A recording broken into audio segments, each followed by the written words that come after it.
मंच पे उपस्थित सभी मान्यवर नेतागण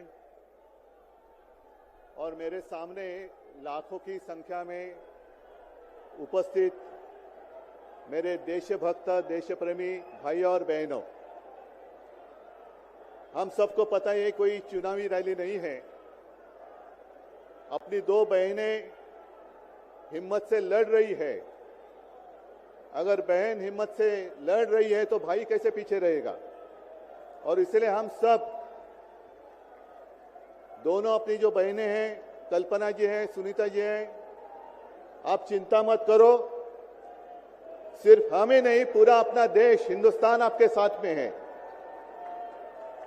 देश में जो स्थिति है मैं दोहराना नहीं चाहूंगा। कुछ दिन पहले आशंका थी कि क्या हमारा देश तानाशाही की ओर चल रहा है, लेकिन अब वो आशंका नहीं रही, अब वो सच्चाई है।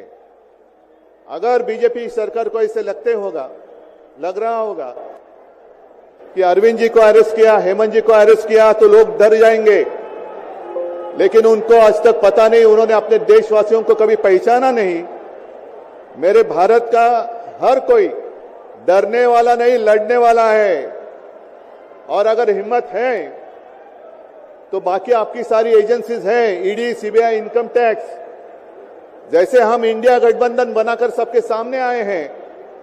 अगर आप में हिम्मत है तो बीजेपी को मैं कहता हूं, चुनौती देता हूं कि बाकी सारी लोगों को छोड़ दो, आप सीधा आपके बैनर पर लगा दो कि बीजेपी के साथ जो 3 साथी पार्टी है वो ईडी, इनकम टैक्स और सीबीआई है।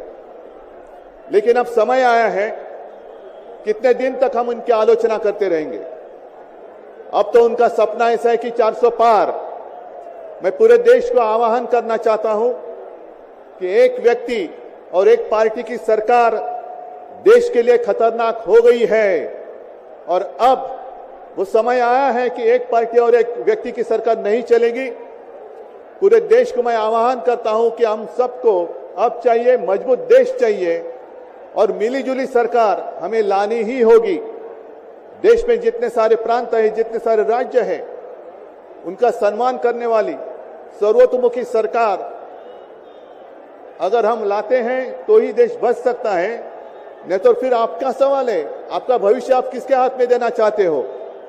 हम सारे आए हैं चुनाव के प्रचार के लिए नहीं आए हैं, हम प्रजातंत्र की रक्षा के लिए आए हैं। और कैसी सरकार है, अरविंद जी के ऊपर इल्जाम लगा दिया, डाल दिया जेल में। हेमंत जी के ऊपर इल्जाम लगा दिया, डाल दिया जेल में। ये कौन सा तरीका है। इनके पास जितने सारे लोग हैं, मैं आपके सामने आने से पहले कुछ पत्रकारों के साथ वार्तालाप कर रहा था और उन्होंने कहा कि उद्धव जी अब उन्होंने इनको साथ में ले लिया, उनको साथ में ले लिया। जिनके ऊपर भ्रष्टाचार के आरोप खुद भाजपा ने लगाए थे, उनको उन्होंने वॉशिंग मशीन में डालकर साफ सुथरा नहला धोला कर अपने मंच पर विराजित कर दिया।